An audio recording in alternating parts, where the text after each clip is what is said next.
So hello everyone, আগের ভিডিওতে আমি শেয়ার করেছিলাম যে আমি গেছিলাম অরুণাচলে। তো কেন গেছিলাম, কী জন্য গেছিলাম, সেটা এই মিনি ব্লগে শেয়ার করছি। তোমরা তো সবাই জানো আমার বোনের বিয়ে হয়েছে 31শে জানুয়ারি। দেখতে দেখতে প্রায় একটা বছর হয়ে গেল। সেই 31শে জানুয়ারির দিন আমার পুরো যাওয়ার কোনো প্ল্যানিং ছিল না। আর বোনের বড় একটা প্ল্যানিং করেছিল যে না জানিয়ে সারপ্রাইজ দেওয়ার জন্য যেতে হবে, আর বোন যাতে আমাকে দেখে পুরো নাকের জলে চোখের জলে হয়ে যায়। সো সেটাই হয়েছিল, আমাকে দেখে পুরো নাকের জলে চোখের জলে পুরো কেঁদেই ফেলেছিল।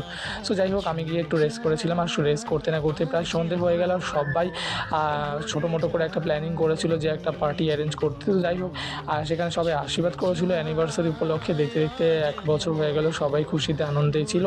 আমিও বেশ মজা করলাম, আনন্দ করলাম, সেটাও তোমাদের সাথে শেয়ার করলাম। তোমরা সবাই অনেকে যারা যারা ভিডিও দেখছো সবাই তাদেরকে অনেক অনেক আশীর্বাদ করো, তার আগামী দিনগুলো অনেক ভালো করে কাটুক।